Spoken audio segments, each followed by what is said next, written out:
Welcome to morning bulletin. NTR పెద్ద కుమారుడు నందమూరి జయకృష్ణ సతీమణి పద్మజ అనారోగ్యంతో కన్నుమూశారు. ఈ సందర్భంగా సీఎం చంద్రబాబు హైదరాబాద్ లోని జయకృష్ణ నివాసానికి వెళ్లి కుటుంబ సభ్యులను పరామర్శించారు. వారితో తన అనుబంధాన్ని గుర్తు చేసుకుంటూ పద్మజ భౌతిక కాయానికి నివాళులు అర్పించారు. కుటుంబానికి ధైర్యం చెబుతూ సానుభూతి తెలిపారు. అలాగే నందమూరి బాలకృష్ణ కూడా నివాసానికి చేరుకుని తన అక్క భౌతిక కాయానికి నివాళులు అర్పించారు. తనకు ఆమె తల్లి తర్వాత తల్లి లాంటి వ్యక్తి అని భావోద్వేగంతో గుర్తు చేసుకున్నారు. పద్మజ మరణ వార్తతో నందమూరి కుటుంబం విషాదం నెలకొంది. ప్రముఖులు, రాజకీయ నేతలు, సినీ ప్రముఖులు ఆమెకు నివాళులు అర్పిస్తున్నారు.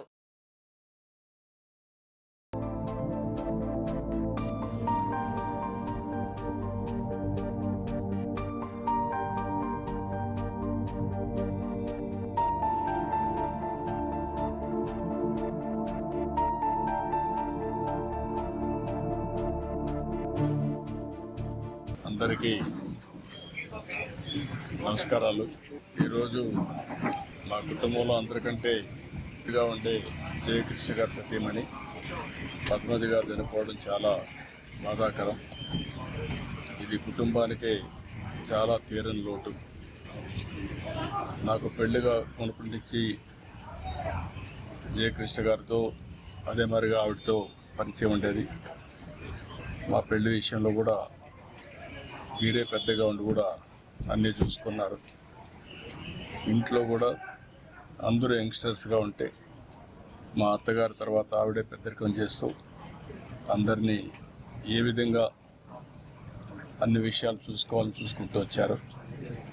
అలాంటి ఒక విధంగా చెప్పాలంటే అందరికీ ఏ అవసరాలు ఉన్నా కానీ కుటుంబానంతా కూడా కలుపుకుంటూ ముందుకు పోయారు.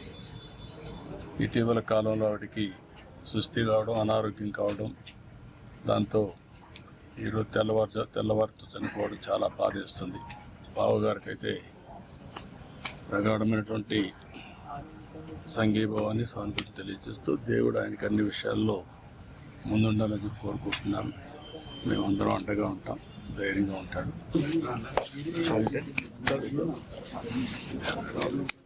అందులో పుట్టిన వాళ్ళు గిట్టక తప్పదు. కానీ మాకు అమ్మగారు అక్కడ ఉండేవారు మెడ్రాస్లో.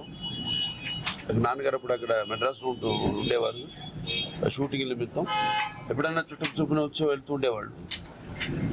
అమ్మగారు నాన్నగారిని చూసుకోవడం, ఇప్పుడు ఆయన పద్ధతులు, ఆయన పొద్దున్న లేవడం, షూటింగ్కి వెళ్ళడం, ఆయన అన్ని దగ్గర ఉండి చూసుకునేవారు. సో మాకు అమ్మతో సమానం. ఇక్కడ మా వదిన గారు భగవంతుడు ఆవిడ శాంతి చేకూర్చాలని. తెలంగాణ బిడ్డ అయిన జస్టిస్ సుదర్శన్ రెడ్డిని ఉపరాష్ట్రపతి అభ్యర్థిగా ప్రకటించడం గర్వకారణమని సీఎం రేవంత్ రెడ్డి అన్నారు. తెలుగు వారికి దక్కిన అరుదైన గౌరవం ఇదని పేర్కొన్నారు. సుదర్శన్ రెడ్డిని గెలిపించడం ప్రతి తెలుగువాడి బాధ్యత అని తెలిపారు. రాజకీయాలకు అతీతంగా అన్ని పార్టీలు ఏకం కావాల్సిన సందర్భం ఇది అని తెలిపారు. చంద్రబాబు, కేసీఆర్, పవన్ కళ్యాణ్, అసదుద్దీన్ ఓవైసీ, కమ్యూనిస్టులు, ఉభయ రాష్ట్రాల బీజేపీ ఎంపీలు అందరూ మద్దతు ఇవ్వాలని విజ్ఞప్తి చేశారు. జస్టిస్ సుదర్శన్ రెడ్డి కాంగ్రెస్ అభ్యర్థి కాదని ఇండియా కూటమి ప్రతిపాదించిన న్యాయ నిపుణుడిని వివరించారు. ఆయనకు రాజకీయ పార్టీతో సంబంధం లేదని, సమగ్రతకు ప్రతీకగా నిలిచిన వ్యక్తికి మద్దతు తెలపడం మనందరి బాధ్యతగా సీఎం రేవంత్ రెడ్డి పిలుపునిచ్చారు. ఉస్మానియా యూనివర్సిటీ పట్టభద్రుడు, తెలంగాణ హైకోర్టు జడ్జిగా, ఇతర రాష్ట్రాలలో చీఫ్ జస్టిస్గా, సుప్రీంకోర్టు జస్టిస్గా సుదీర్ఘకాలం సేవలను అందించి రాజ్యాంగాన్ని పరిరక్షించడమే కాదు, రాజ్యాంగ నిపుణుడిగా పేరుగాంచిన జస్టిస్ సుదర్శన్ రెడ్డిని ఈరోజు అభ్యర్థిగా ప్రకటించడం మనందరికీ గర్వకారణము. ఈరోజు వారిని గెలిపించవలసిన బాధ్యత ప్రతి తెలుగువాడి మీద ఉన్నది. దేశ రాజకీయాలను ప్రభావితం చేయగలిగిన, దేశ ఆర్థిక వ్యవస్థను ప్రపంచంతో పోటీ పడే విధంగా తీర్చిదిద్దిన పివి నరసింహారావు గారి తర్వాత మళ్ళీ తెలంగాణ ప్రాంతానికి జస్టిస్ సుదర్శన్ రెడ్డిని ఇండియా కూటమి ఉపరాష్ట్రపతి అభ్యర్థిగా ప్రకటించడం మనందరికీ గర్వకారణము. అందుకే ఈరోజు తెలంగాణ రాష్ట్ర ప్రభుత్వం తరఫున ఇండియా కూటమి రాజకీయాలకు అతీతంగా న్యాయ నిపుణుడు, న్యాయ కోవిదుడు జస్టిస్ సుదర్శన్ రెడ్డి గారిని అభ్యర్థిగా ప్రకటించడంతో రాజకీయాలకు అతీతంగా మనందరము ఏకం అవ్వాల్సిన సందర్భము.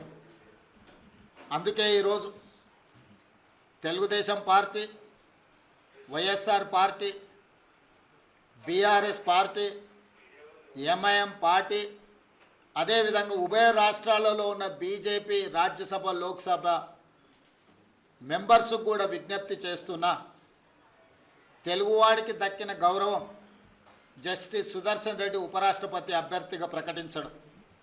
అందుకే మనందరం కలిసికట్టుగా 42 మంది లోక్సభ సభ్యులు, 18 మంది రాజ్యసభ సభ్యులు, ఉభయ రాష్ట్రాలకు సంబంధించిన వాళ్ళందరం ఒక తాటి మీదకి వచ్చి జస్టిస్ సుదర్శన్ రెడ్డి గెలుపులో భాగస్వాములు కావాలి.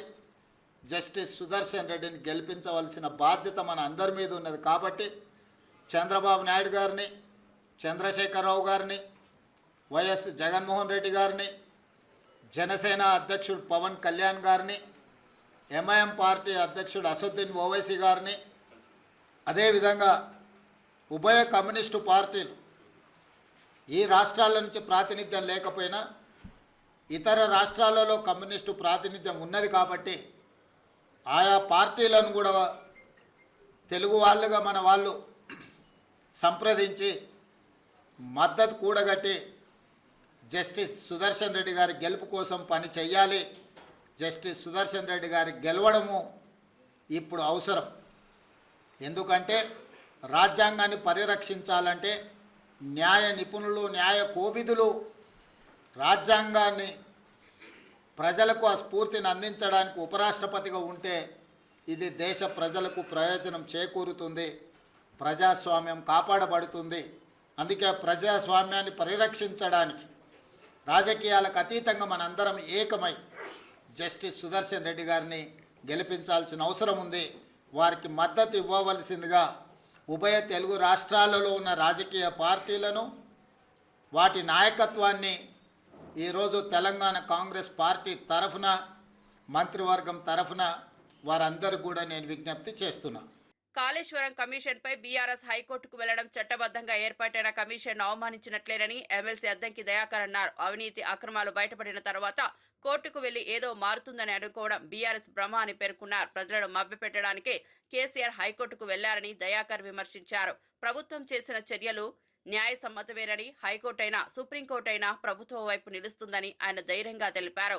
కాళేశ్వరం ప్రాజెక్టు అక్రమాలపై విచారణ జరిపి నిజం బయటకు తేవడం అవసరమని అన్నారు. ప్రజల డబ్బుతో నిర్మించిన ప్రాజెక్టులో అవినీతి జరిగిందని ఇప్పటికే కమిషన్ తేల్చిందని గుర్తు చేశారు. ప్రత్యేకించి కమిషన్ను వ్యతిరేకించకుండా కమిషన్ రిపోర్టు కాంగ్రెస్కు అనుకూలంగా ఇచ్చిండ్రు అనేది అది పొలిటికల్ స్టేట్మెంట్ మాత్రమే. కాబట్టి దానికి వ్యాలిడిటీ ఉంటుందని ఎవరు కూడా భావించరు. అన్నిటికంటే ముఖ్యంగా అవినీతి జరిగిందని అడ్రస్ అయిన తర్వాత కోర్టులకు పోవడం వల్ల న్యాయం జరుగుతుందని అనుకోవడం అనేది వాళ్ళ భ్రమ. కానీ ఈరోజు కాంగ్రెస్కు అనుకూలంగా రిపోర్ట్ ఇచ్చిండ్రు అని చెప్పి, లేకపోతే కాంగ్రెస్ పార్టీ ఒక కక్షపూరితంగా ఇది చేసిండ్రని చెప్పడం అంటే అక్కడ జరిగిన సంఘటనను సంపూర్ణంగా పక్కకు పెట్టాలనే ఉద్దేశంతో ప్రజల్ని మభ్యపెట్టే ప్రక్రియ తప్పితే మరొకటి కాదు. కాబట్టి చట్టబద్ధమైన, రాజ్యాంగబద్ధమైన కమిషన్ ఇచ్చిన రిపోర్టును కోర్టులు కాదను అనే విషయం తెలిసినప్పటికీ కూడా ప్రజల్ని మభ్యపెట్టడానికి చేస్తున్న ఒక ప్రయత్నం తప్పితే మరొకటి కాదు. వేల కోట్ల రూపాయల ఇలా అవినీతికి సంబంధించిన అంశంలో హైకోర్టు అయినా, సుప్రీంకోర్టు అయినా, ఇంకా ఏ కోర్టు అయినా సరే అది కాంగ్రెస్ ప్రభుత్వం వైపు ఉంటుంది అనేది మా యొక్క అభిప్రాయం. డెఫినెట్గా దీని మీద ప్రజలందరూ కూడా వీళ్ళు చేస్తున్న రాజకీయ రాద్ధాంతాన్ని గమనించాల్సిందిగా మేము కోరుతున్నాం. కృష్ణా జిల్లా గుడ్లవల్లేరు మండలం డోకిపర్రు గ్రామంలో Miss World Opal Suchata, Chuangsri, Miss Asia, Krishna గ్రావిడిస్ సందడి చేశారు. సుధారెడ్డి ఫౌండేషన్, మెగా ఫౌండేషన్ ఆధ్వర్యంలో ఏర్పాటు చేసిన బ్రెస్ట్ క్యాన్సర్ స్క్రీనింగ్ సెంటర్ను వారు ముఖ్య అతిథులుగా హాజరై ప్రారంభించారు. గ్రామీణ మహిళల ఆరోగ్య రక్షణ కోసం సుధారెడ్డి చేపడుతున్న కార్యక్రమం అభినందనీయమని ప్రశంసించారు.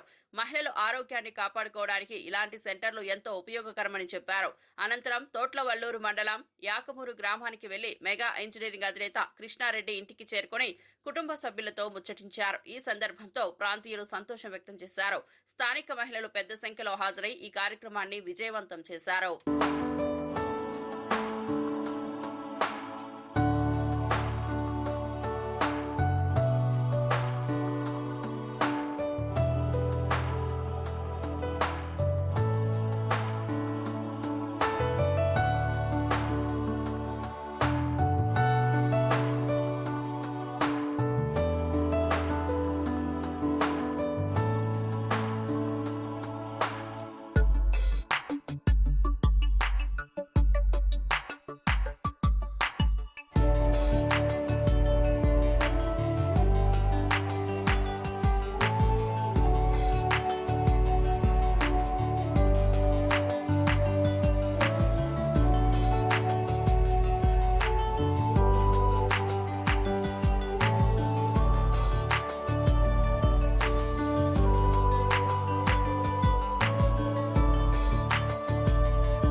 జూబ్లీహిల్స్ లోని సీఎం నివాసంలో ప్రముఖ దర్శకుడు సుకుమార్ తన భార్య కుమార్తె సుకృతితో కలిసి సీఎం రేవంత్ రెడ్డిని మర్యాదపూర్వకంగా కలుసుకున్నారు.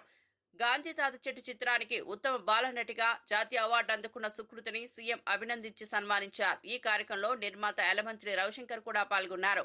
సీఎం నివాసంలో జరిగిన ఈ భేటీ సినీ వర్గాల్లో ప్రత్యేక చర్చనీయాంశమైంది. సుకుమార్ దంపతులు తన కుమార్తెకు లభించిన ఈ అరుదైన గౌరవంపై ఆనందం వ్యక్తం చేశారు. యువ ప్రతిభకు లభించిన గుర్తింపుగా ఈ అవార్డును పలువురు ప్రశంసిస్తున్నారు. ఈ సన్మానం సుకృతికి మరింత ప్రేరణగా మారిందని కుటుంబ సభ్యులు భావిస్తున్నారు.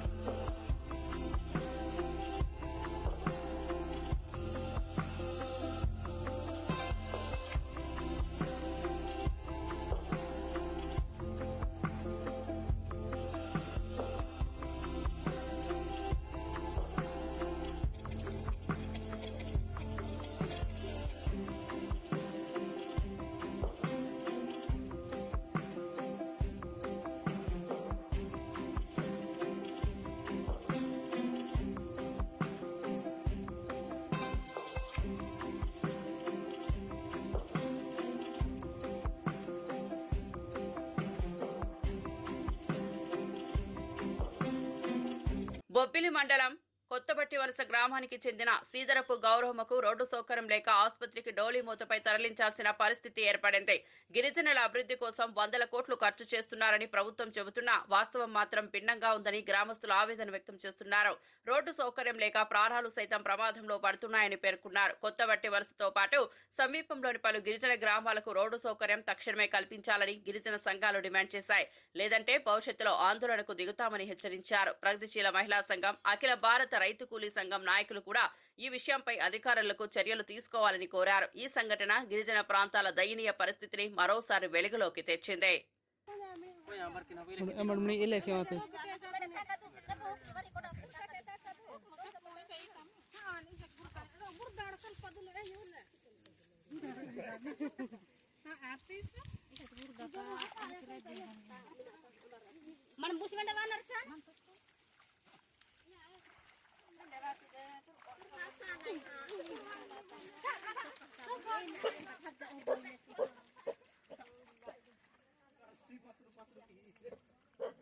తిరుమల వైకుంఠ క్యూ కాంప్లెక్స్ వద్ద యూనియన్ బ్యాంక్ ఏటీఎంలో చోరీకి ప్రయత్నించిన వ్యక్తిని టీటీడీ విజిలెన్స్ సిబ్బంది పట్టుకున్నారు. నిందితుడు కర్ణాటకకు చెందిన ప్రవీణ్ కుమార్ గా గుర్తించారు.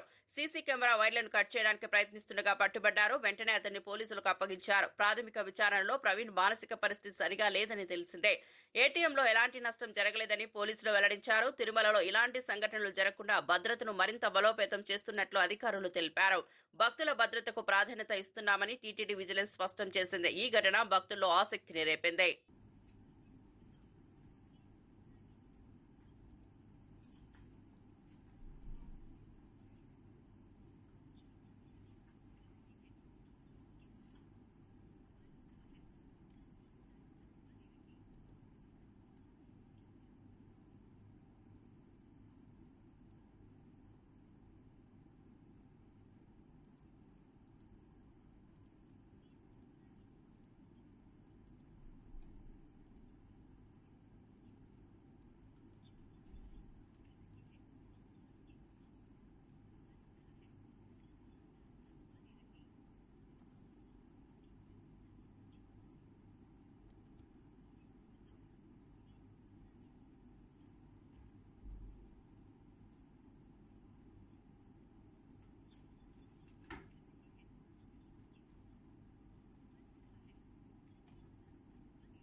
తెలంగాణ దేవాదాయ శాఖ మంత్రి కొండా సురేఖ తిరుమలలోని టీటీడీ అన్నదాన సత్రంలో భోజనం చేశారు. అన్నదానానికి సంబంధించిన పూర్తి వివరాలను అడిగి తెలుసుకున్నారు. అనంతరం భక్తులతో మాట్లాడుతూ టీటీడీ తరహాలోని యాదాద్రిగుడ్డ దేవస్థానంలో కూడా నిత్య అన్నదాన కార్యక్రమం నిర్వహిస్తున్నామని తెలిపారు. భక్తుల సంక్షేమం కోసం అన్నదానం ఎంతో ముఖ్యమని, ప్రతి ఆలయంలో ఇలాంటి కార్యక్రమాలు భక్తులకు ఆధ్యాత్మిక తృప్తిని కలిగిస్తాయని పేర్కొన్నారు. తిరుమల అన్నదాన సత్రం ప్రపంచానికి ఆదర్శమని, తెలంగాణలో కూడా ఇలాంటి సేవా కార్యక్రమాలను మరింత విస్తరించేందుకు కృషి చేస్తున్నామని మంత్రి సురేఖ వివరించారు.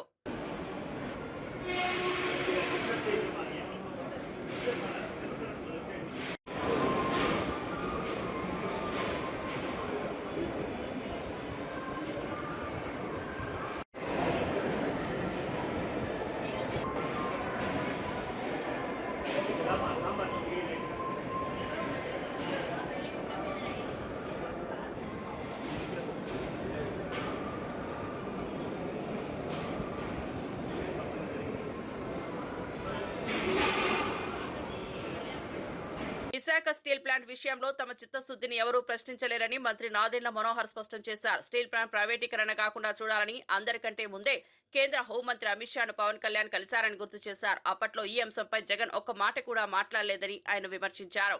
విశాఖ ఉక్కు ప్రజల హక్కు అని దాన్ని కాపాడడంలో ప్రభుత్వం కట్టుబడి ఉందని తెలిపారు. కార్మికుల ప్రయోజనాలు, ప్రాంతీయ అభివృద్ధి దృష్ట్యా స్టీల్ ప్లాంట్ కొనసాగాల్సిందేనని నాదెండ్ల మనోహర్ వ్యాఖ్యానించారు. రాష్ట్రంలో ఉన్న బాధ్యత కలిగిన పార్టీలందరినీ కూడా ఆ రోజు ఆయన ముందుకొచ్చి రిప్రజెంట్ చేద్దాం కేంద్ర ప్రభుత్వానికి అన్నప్పుడు ఆ రోజున్న ముఖ్యమంత్రి గారి గురించి మీరు మాట్లాడడం లేదా? ఈ రోజున ఎందుకు జగన్మోహన్ రెడ్డి గారు ఆ స్టెప్ తీసుకోలేదు? ఎందుకు జగన్మోహన్ రెడ్డి గారు ఆ విధంగా కేంద్ర ప్రభుత్వం పైన ఒత్తిడి తీసుకురాలేకపోయారు? ఎందుకు పవన్ కళ్యాణ్ గారు ప్రతిపక్ష నేతగా ఆయన స్వయంగా ఢిల్లీకి వెళ్ళి దీని గురించి అభ్యర్థించాల్సి వచ్చింది? కాబట్టి మా బాధ్యత గురించి, మాకున్న చిత్తశుద్ధి గురించి దయచేసి ఎవరు కూడా ఆలోచించాల్సిన అవసరం లేదు. ఒక తీర్మానం వల్లనో ఒక అర్జీ వల్లనో జరిగిపోయిందనే భావన కూడా నేను వ్యక్తపరచడం లేదు. తప్పకుండా ఒక సస్టైన్డ్ ఎఫర్ట్ అవసరం. కేంద్ర ప్రభుత్వంతో చర్చలు జరుపుకోవాలి. నష్టం జరగకుండా మన ప్రాంతానికి మరింతగా ఉపాధి వచ్చే విధంగా అందరం కలిసి పనిచేస్తాం. ముంబైలో కురుస్తున్న భారీ వర్షాలు నగర జీవితాన్ని స్తంభింపజేస్తున్నాయి. ఎలివేటెడ్ ట్రక్ పై నడిచే మోనో రైల్ విద్యుత్ సరఫరా అంతరాయ కారణంగా నిలిచిపోయింది. సాయంత్రం 6:15 ప్రాంతంలో మైసూర్ కాలనీ, భక్తి పార్క్ స్టేషన్ల మధ్య ఈ ఘటన చోటు చేసుకుంది. దాదాపు గంటకు పైగా రైలు ఆగిపోవడంతో 200 మందికి పైగా ప్రయాణికులు లోపలే చిక్కుకుపోయారు. ఆకస్మికంగా రైలు నిలిచిపోవడంతో ప్రయాణికులు భయాందోళనకు గురయ్యారు. అధికారులు అప్రమత్తమై రైలును సురక్షితంగా స్టేషన్కు తరలించే చర్యలు చేపట్టారు. వరుస వర్షాలు రవాణా వ్యవస్థపై తీవ్ర ప్రభావం చూపుతుండగా నగరంలో ట్రాఫిక్ కూడా జామ్ పెరుగుతోంది. వర్షాల కారణంగా మరెన్నో ప్రాంతాల్లో నీట మునిగిన దృశ్యాలు కనిపిస్తున్నాయి. ముంబైలో ప్రజలు ఆందోళనలో.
హైదరాబాద్ కూకట్పల్లిలో 10 ఏళ్ల బాలిక హత్య కేసు కలకలం రేపుతోంది. ఈ కేసులో పోలీసులు అనుమానితుడిని అదుపులోకి తీసుకున్నారు. బాలిక ఇంటి సమీపంలో నివసించే సంజయ్ అనే యువకుడిని పోలీసులు విచారిస్తున్నారు.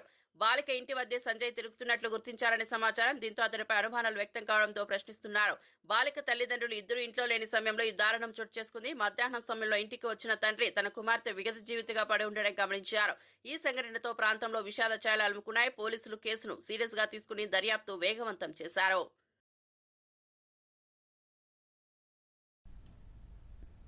అయితే ఇంకేమీ రాలేదు, but we have suspicion on some persons. We are working out. Sir Sanjay Rao అనే వ్యక్తిని అదుపులోకి తీసుకున్నారని we are verifying all the angles.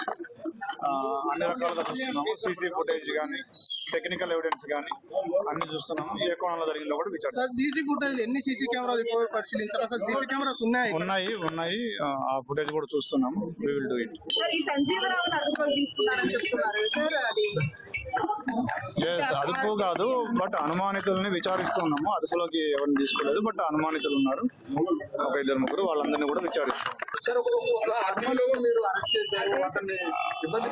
Arrest కాదు, అదుపు కాదు. But we are enquiring, we are doing our duty. Sir Sanjay Rao ఏంటి సార్ ఎంతకాలం ఉంటున్నాడు, ఎందుకు అతను సస్పెక్ట్ చేస్తున్నారు ఇందులో?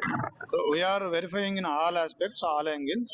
We are trying to detect the case. Thank you. ప్రపంచ ఫోటోగ్రఫీ దినోత్సవం సందర్భంగా హైదరాబాద్ గ్రీన్ పార్క్ హోటల్లో జరిగిన కార్యక్రమానికి రెవెన్యూ శాఖ మంత్రి పొంగులేటి శ్రీనివాసరెడ్డి ముఖ్య అతిథిగా హాజరయ్యారు. ఈ సందర్భంగా ఉత్తమ ఫోటోగ్రాఫర్లకు అవార్డులు ప్రదానం చేశారు. ఒక్కో ఫోటో దశాబ్దాల చరిత్రను గుర్తు చేసే శక్తి కలిగి ఉంటుందని మంత్రి పేర్కొన్నారు. భావాలను చిత్రాల రూపంలో మలచడం ఫోటోగ్రఫీ ప్రత్యేకత అని తెలిపారు. ఒక్కో ఫోటో ఒక్కో భావాన్ని, ఒక్కో ఆలోచనను రేకెత్తిస్తోందని, అర సెకండ్లోనే అద్భుత క్షణాలు నిలబెట్టగలదని వివరించారు. ఫోటోగ్రఫీ సమాజానికి అద్దం పెట్టే వృత్తి అని, ఈ కళకు మరింత ప్రోత్సాహకం అవసరమని తెలిపారు. పడ్డ కష్టం చాలా స్పష్టంగా కనిపిస్తుంది.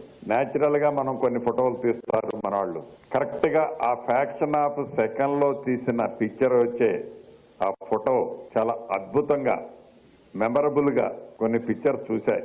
నాకు అందుట్లో ఒక పిక్చర్ చాలా ఇంకేముంది అంతా అయిపోయింది అని ఆ ఫేస్ ఫీలింగ్స్, ఆ చేతులు చూస్తే నిజంగా ఆ ఎక్స్ప్రెషన్స్ అదే రకంగా ఒక ఫోటో వేల పదాలకే సమాధానమే కాదు, కొన్ని దశాబ్దాలు కాదు, కొన్ని వందల సంవత్సరాలైనా ఆ పిక్చర్ చూసిన తర్వాత ఆ పిక్చర్కి సంబంధించిన వ్యక్తులు మన మధ్య లేకపోయినా దాన్ని ఒక్కసారి మనం రీకలెక్ట్ చేసుకొని అప్పుడు ఎలా జరిగి ఉంటది అని ఊహించుకుంటే ఆ సాటిస్ఫాక్షన్, ఆ ఆనందము వర్ణాతీతంగా ఉంటది. నిర్మల్ జిల్లాలోని కడెం ప్రాజెక్టును పరిశీలించిన మంత్రి జూపల్లి కృష్ణారావు మాట్లాడుతూ ప్రతి ఏటా వరదల సమయంలో గేట్లపై నుంచి నీరు ఓవర్ఫ్లో అయ్యే ప్రమాదాన్ని ఓసారి నివారించామని తెలిపారు. ఇందుకోసం 9 కోట్ల రూపాయలతో మరమ్మతులు చేపట్టినట్లు వివరించారు. వర్షాల ప్రభావంతో లోతట్టు ప్రాంతాలు, గ్రామాల్లో రోడ్లు దెబ్బతిన్నాయని గుర్తు చేసి రవాణా సౌకర్యాలను మెరుగుపరిచేందుకు చర్యలు తీసుకుంటామని భరోసా ఇచ్చారు. వరదల కారణంగా పంటలు, నివాస గృహాలకు నష్టం జరిగినట్లు తెలిపారు. వర్షాల తర్వాత పూర్తిస్థాయి సర్వే చేసి బాధితులకు తగిన పరిహారం అందిస్తామని స్పష్టం చేశారు. వరదలో కొట్టుకుపోయిన మత్స్యకారుల గాలింపు చర్యలు కొనసాగుతున్నాయని చెప్పారు. అలాగే కడెం ప్రాజెక్టు పరిసర ప్రాంతాల్లో పర్యాటక అభివృద్ధిపై ప్రత్యేక దృష్టి సారిస్తామని మంత్రి జూపల్లి వెల్లడించారు.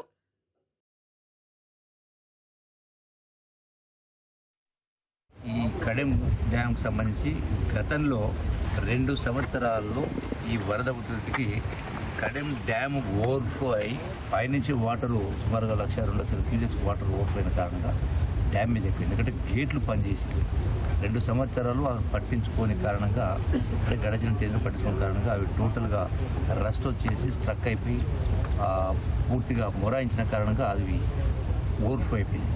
సో వాటికి 9 కోట్ల రూపాయలు మన ప్రభుత్వం వచ్చిన తర్వాత గౌరవ ముఖ్యమంత్రి రేవంత్ రెడ్డి గారి ఆధ్వర్యంలో అమౌంట్ శాంక్షన్ చేయించి జిల్లా యంత్రాంగము, గౌరవ శాసనసభ్యులందరూ కలిసి రెస్టోర్ చేసి ఆ గేట్లన్నీ కూడా పనిచేస్తూ ఉన్నప్పుడు సక్సెస్ఫుల్గా, అందుకని ఆ బాధ లేకుండా పోయింది. సో ఇవన్నీ కూడా ఎక్కడెక్కడ ఎవరెవరికి ఏ ఇబ్బంది జరిగినా ప్రభుత్వం అప్రమత్తంగా ఉంది. అన్ని డిపార్ట్మెంట్ వాళ్ళు కూడా డెఫినెట్గా వాళ్లకు ఇవన్నీ కూడా చేసి ఎవరికి ఇబ్బంది రాకుండా చూసేట్టు కార్యక్రమం చేయడం జరుగుతుంది. హైదరాబాద్ ఉస్మానియా విశ్వవిద్యాలయంలో జరిగిన 84వ స్నాతకోత్సవంలో ఇస్రో చైర్మన్ నారాయణ పాల్గొన్నారు. ఈ సందర్భంగా విద్యార్థులకు డిగ్రీలు ప్రదానం చేశారు. భారత్ రాబోయే 25 ఏళ్లలో అభివృద్ధి చెందిన దేశంగా అవతరిస్తుందని నారాయణ నమ్మకం వ్యక్తం చేశారు. స్పేస్ రంగంలో 50 ఏళ్ల క్రితం భారత్ అభివృద్ధి చెందిన దేశాలతో పోలిస్తే 70 ఏళ్లు వెనుకబడి ఉన్నా ఇప్పుడు పోటీపడే స్థాయికి చేరిందని అన్నారు. ఆయన హర్షం వ్యక్తం చేశారు. భారత్ యువతలో ఉన్న ప్రతిభ, పరిశోధనపై ఆసక్తి దేశ భవిష్యత్తు మారుస్తుందని నారాయణ తెలిపారు. ఈ కార్యక్రమంలో పాల్గొన్న గవర్నర్ జిష్ణుదేవ్ వర్మ మాట్లాడుతూ చైనా, అమెరికా దేశాలు మాతృభాషలో విద్యను ప్రోత్సహించడం ద్వారా విద్యార్థులను మెరుగ్గా తీర్చిదిద్దుతామని అభిప్రాయపడ్డారు. Now in its 5th year of implementation, the NEP is a monumental step forward, fostering critical thinking, creativity and holistic development. Our educational journey has been one of continuous evolution. We must never shy away from our rich Indian heritage or the profound value of our mother tongue. By education, I mean an all-round drawing. True education resonates deepest when rooted in one's cultural context and expressed in a language that nurtures understanding. At countries like China, Latin America and Europe, they champion their mother tongues in education, making learning more meaningful and accessible. To each and every students, also the award winners, I humbly accept the degree of Doctor of Science, honoris causa, on behalf of 20,000 employees of Department of Space. You all will agree with me, in the Department of Space, it is the teamwork which matters. Whatever accomplishments you have made, it is because of the team ISRO. So I humbly accept this degree of Doctor of Science on behalf of the entire Department of Space employees. You know, the COVID, even developed countries could not manage, and we managed